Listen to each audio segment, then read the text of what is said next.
वाले हैं KVS PRT के बेस्ट बुक के बारे में, जो कि चक्षु प्रकाशन की है। मित्रों, आप सभी लोग अगर केवीएस में प्राइमरी विद्यालय के शिक्षक बनने की तैयारी कर रहे हैं तो संपूर्ण पाठ्यक्रम को निश्चित करते हुए, संपूर्ण पाठ्यक्रम को टारगेट करते हुए एक चक्षु पब्लिकेशन की बुक जो मार्केट में आई है, बहुत ही बेहतरीन बुक है, आप इसे परचेज कर सकते हैं।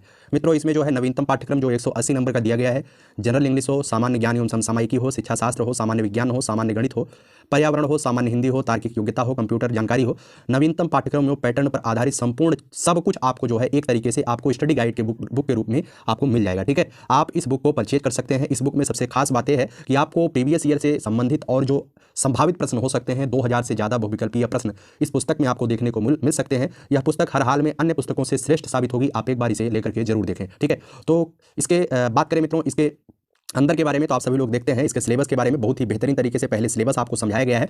और एक अच्छे बुक की विशेषता यही होती है कि सर्वप्रथम वह जो है सिलेबस बहुत बेहतरीन आपको समझाती है। आपने सिलेबस को समझ लिया तो समझ लीजिए आप जो है 90% जीत हासिल कर लिए हैं, चाहे इंग्लिश की हो, चाहे हिंदी की हो, चाहे सामान्य जानकारियों का हो। पहले सिलेबस आपको समझाया गया है, उसके बाद जो है इसमें जो है कंटेंट की भरमार है। ठीक है, आप सभी लोग बहुत ही बेहतरीन तरीके से देख रहे हैं किस तरीके से इसमें जो है पेडागोजी वाले सब्जेक्ट को बताया गया है। और खास बात कंप्यूटर को लेकर के है। कंप्यूटर आपको हर जगह नहीं मिलता है। इसमें कंप्यूटर को 7 पार्टों में बहुत ही संक्षेप में जो है कंप्यूटर को इतना डिटेल में समझा दिया गया है, आपका एक नंबर बाहर नहीं जाने वाला है। इस तरीके से आप देख सकते हैं कितने बेहतरीन तरीके से करंट अफेयर्स इसमें दिए गए हैं।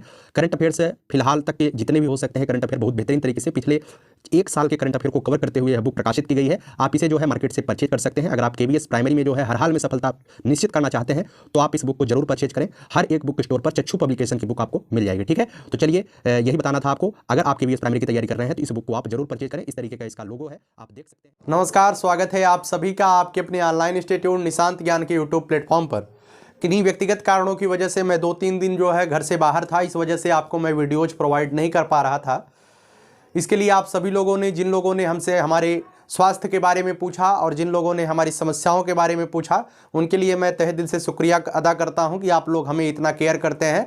इसके लिए मैं अपने आप को सौभाग्यशाली मानता हूं कि आप जैसे लोगों का हमें सहयोग मिला। मित्रों, आज काफ़ी दिनों से आप लगातार इस विषय पर चर्चा सुन रहे होंगे। थंबनेल से आपको पता चल गया होगा, बीएड वर्सेज बीएसटीसी जो विवाद चल रहा है सुप्रीम कोर्ट में, उसकी सुनवाई जो है समाप्त हो चुकी है। क्या आगे होने वाला है और कैसी रणनीतियों के तहत आपको काम करना चाहिए या क्या हो सकता है, पूरी जानकारी के साथ इस वीडियो को मैं आपके बीच देने वाला हूं। निश्चित तौर पे यह वीडियो जो है, मैं कोई वकील नहीं हूं, ना ही मैं कोई भविष्य वक्ता हूं, त्रिकालदर्शी हूं कि आगे वाला फैसला मैं पहले ही बता दूं।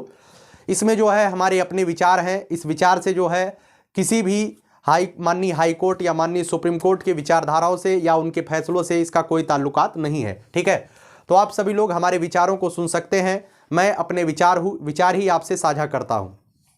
जिन्होंने हमारे कहने पर 2021 बैच या 2022 बैच में डीएलएड में एडमिशन लिया था, खास करके उत्तर प्रदेश के साथियों से, वो लगातार हमसे कहते हैं कि भैया बीच बीच में अगर बीएड की जो वैकेंसी आती है उसके लिए वो हमें कोट करते हुए लिखते हैं कि भैया आपके कहने पर मैंने डीएलएड में एडमिशन लिया था, आज हमें जो है केवल एक जगह मौका मिल रहा है, शायद हम बर्बादी के रास्ते पर रहेंगे। तो मैं फैसले के बारे में तो नहीं कुछ कह सकता हूं, लेकिन कहीं ना कहीं जिस तरीके की उहापोह की स्थिति आपको माननीय सुप्रीम कोर्ट की मतलब कि जो चल रहा है सुनवाई, उसमें आप देख रहे हैं बीएड के कैंडिडेट जो है मानसिक रूप से कितने प्रताड़ित हो रहे हैं, इसे कुछ बताने की आवश्यकता नहीं है। अगर कोई बालक जो है, मैं अपने दिल की बात बता रहा हूं, जो संवैधानिक है मैं उसकी बात कर रहा हूं। निश्चित तौर पे आप समझ सकते हैं, अगर कोई बालक जो है बीएड में एडमिशन लिया था और इस उद्देश्य के साथ लिया था कि हम प्राइमरी में भी टीचर बनेंगे, तो उसने जो है गलत किया था, निश्चित तौर पे गलत किया था। अगर आपका उद्देश्य प्राइमरी शिक्षक बनना है तो निश्चित तौर पे अगर उत्तर प्रदेश सरकार या किसी भी सरकार के द्वारा बेसिक शिक्षा के लिए प्रशिक्षण कोर्स चलाया जा रहा है तो आपका टारगेट अगर प्राइमरी टीचर है तो आपको वही चीजें करनी चाहिए। मैं जब 2022 में डीएलएड करें या बीएड करें या 2021 में बीएड करें या डीएलएड करें, इस पर जो हमारे वीडियोज वायरल हुए थे उसमें भी मैंने यही बात बताया था कि आपको वो चीज़ें करनी चाहिए जो आपका पहले टारगेट हो। आप अपने टारगेट को फिक्स करते हुए अपने कार्य को संपादित करिए, निश्चित तौर पर आपको सफलता मिलेगी। आज नहीं तो कल आप जरूर सफल होंगे। तो चलिए इस वीडियो पर बात करते हैं मित्रों। सबसे पहले मैंने यहाँ पे एक क्वेश्चन लिखा था, क्या सुनवाई समाप्त हो चुकी है? जी, यह बिल्कुल 100% सत्य है कि सुनवाई जो है समाप्त हो चुकी है, इसमें कोई दो राय नहीं है। सुनवाई समाप्त हो चुकी है और इस सुनवाई के समाप्त होने के बाद अब फैसला कब तक आ जाएगा, सबसे बड़ी बात यह है मित्रों। फैसला जो है आपको 90 अभी कुछ लोग बता रहे हैं कि ऑर्डर रिजर्व हो गया है। ऑर्डर वगैरह अभी रिजर्व नहीं हुआ है, ठीक है, ऑर्डर रिजर्व नहीं हुआ है। मान सकते हैं कि एक तरीके से ऑर्डर रिजर्व हो गया है, क्योंकि अभी जो है माननीय सुप्रीम कोर्ट ने जो जितने भी इसमें पक्षकार हैं, जैसे बीएड है, बीएसटीसी है, उसके बाद एनसीटीई है, कई लोग अपना पक्ष लेकर के जो है इस केस में शामिल हुए हैं। तो इनसे जो है जिन लोगों को उन्होंने सुना है, मतलब कि माननीय जज साहब ने, न्यायाधीश महोदय ने जिन लोगों को सुना है उनका तो लोगों ने सुना है, और जिन लोगों ने अपना कह नहीं पाया है उनसे उन्होंने कहा है कि आप लोग जो है लिखित में अपने जो है विचार जो है हमसे साझा कर सकते हैं, ऐसा हुआ है। और जब लिखित और यह भी कहा गया है कि आगे अब इस पर सुनवाई नहीं होगी, जो भी होगा वह शायद निर्णय ही आपको देखने को मिले, ठीक है। तो एक तरीके से आप यह भी कर सकते हैं कि ऑर्डर रिजर्व ही हो चुका है। ये लोग जो है अपना लिखित में सारी स्पष्टीकरण देंगे कि हमारे विचारे हैं, हमारे विचारे ऐसा होना चाहिए, वैसा होना चाहिए, ठीक है। और आगे बात करते हैं, अब आगे क्या होगा, अब आगे आपको निर्णय देखने को मिलेगा, और यह निर्णय जो है सुप्रीम निर्णय होगा, इस बात को ध्यान रखिएगा। एनसीटीई जो 2018 में जो है शिक्षक भर्ती में बीएड को शामिल की है, निश्चित तौर पे मैं बता दूं कहीं ना कहीं मेरे हिसाब से कहीं ना कहीं अगर डीएलएड के कैंडिडेट उस 2018 की वैकेंसी के बाद भी 2019 में, 2021 में, 2022 में अगर डीएलएड में बच्चा एडमिशन ले रहा है, तो जायज़ सी बात है कि वह जो है केवल और केवल प्राइमरी का टीचर बनने के लिए एडमिशन ले रहा है, नहीं तो बीएड नहीं कर सकता था, वह भी बीएड कर सकता था।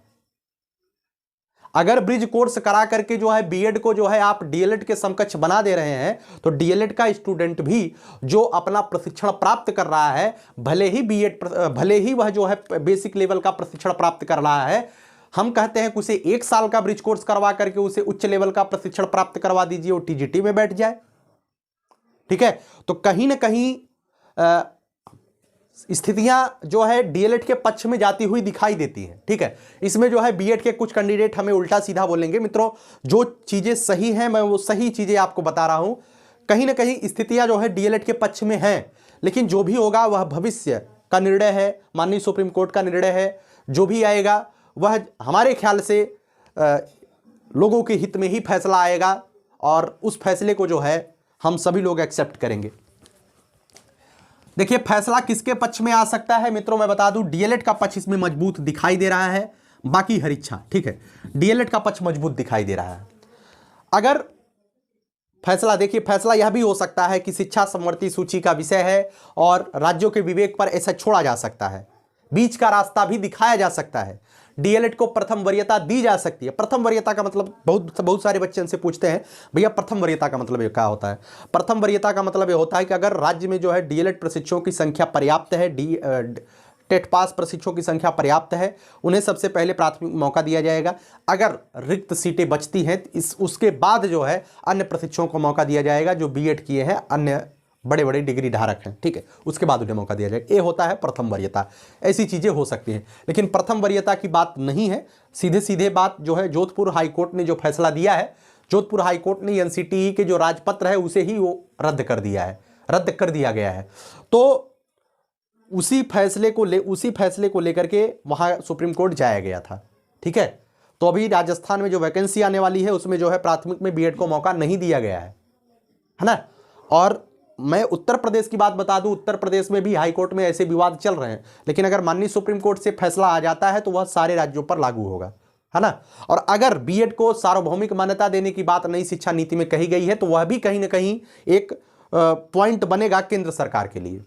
केंद्र सरकार अगर न्यू एजुकेशन पॉलिसी में बीएड को सार्वभौमिक मान्यता देने की बात कही है, 2030 तक सभी बीएड और 2 वर्षीय 1 वर्षीय कोर्स समाप्त करने की बात कही गई है, तो निश्चित तौर पे आप सभी को जो है 2030 तक, उसके बाद भी आप टीचर बनेंगे ऐसा नहीं, लेकिन 2030 तक शायद आपको ये कह दिया जाए कि 2030 तक आपको जो है मौका दिया जाए, ऐसा भी हो सकता है।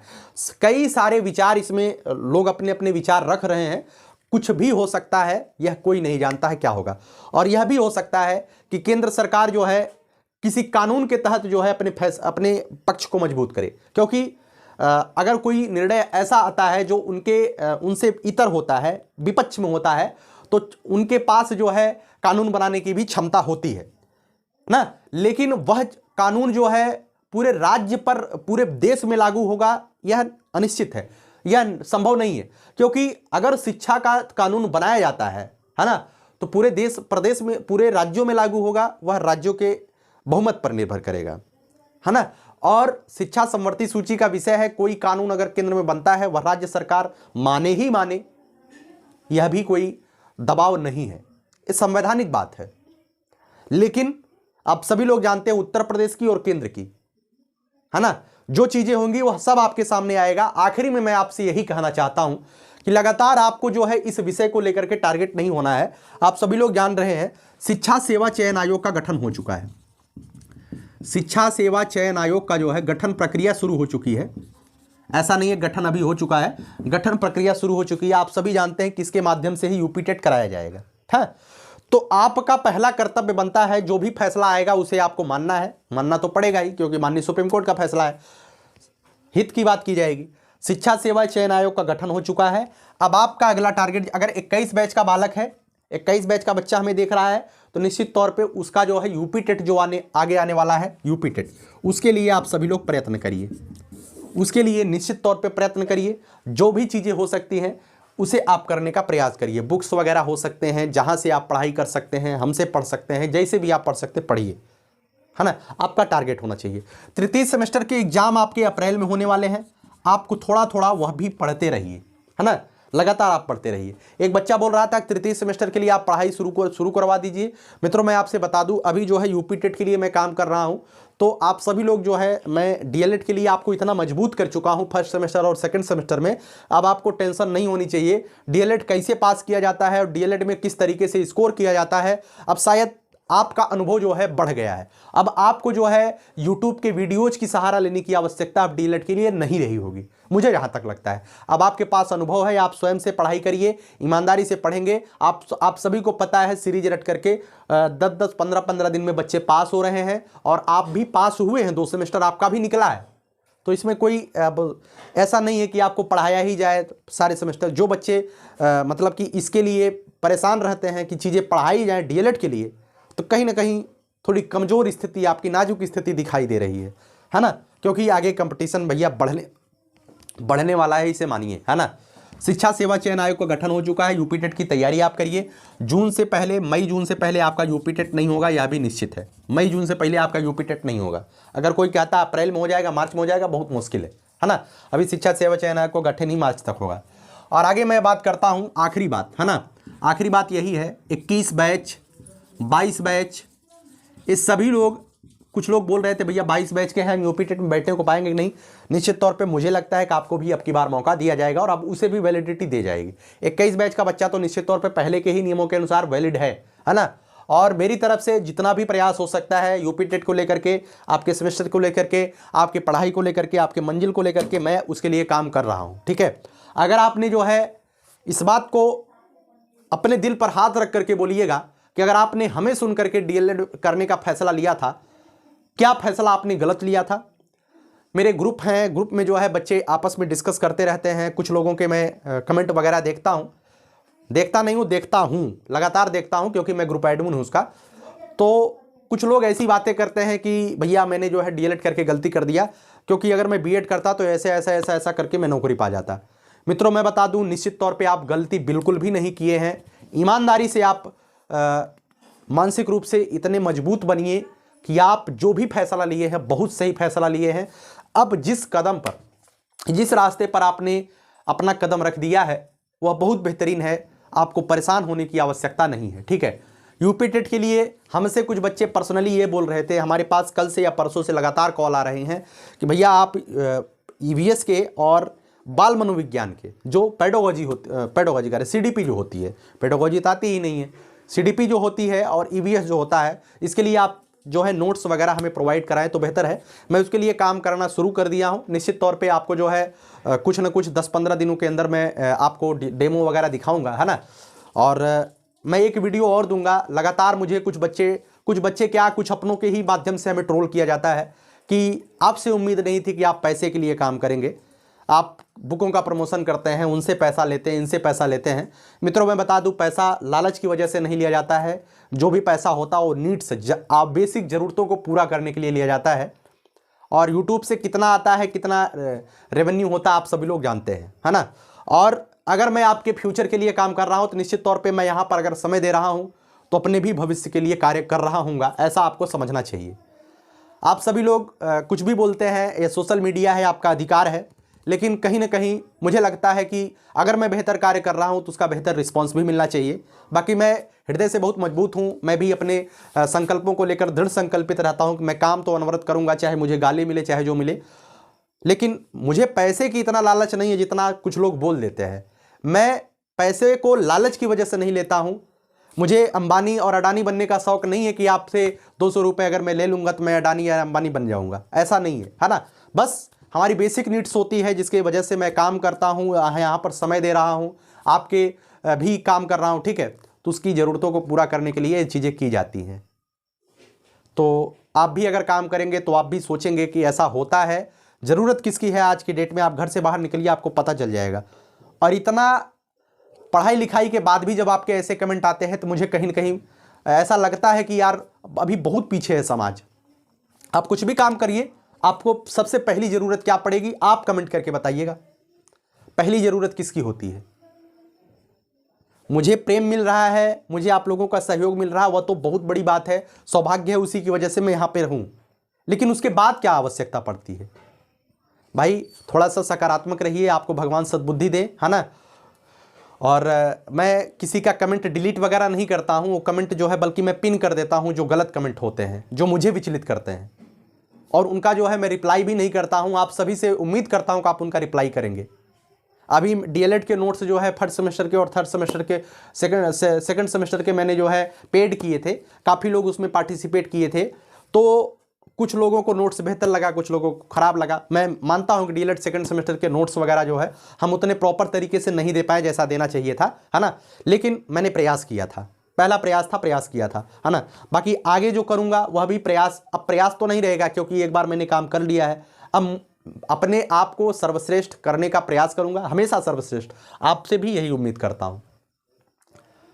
चलिए लगातार प्रयास करिए, है ना। इसके बारे में लगातार आप लोग टिप्पणी ना किया करिए, आपके लिए ही मैं काम कर रहा हूं। अब देखिए जो भी फैसला आएगा, मुझे जहां तक उम्मीद है कि आपके पक्ष में आएगा। मैं बोलता ज़्यादा हूं, है ना। जब भी वीडियोज वगैरह ऐसा वीडियो बनाता हूं पढ़ाई से इतर, तो बोलता ज़्यादा हूं। कुछ लोग अभी आकर के कमेंट में कहेंगे भाई यह बातें जो है आप 2 मिनट के अंदर कर सकते थे, इतना क्यों बोल दिए। मैं दिल से बता रहा हूँ, मैं अपनों के लिए इतना बोलता हूँ।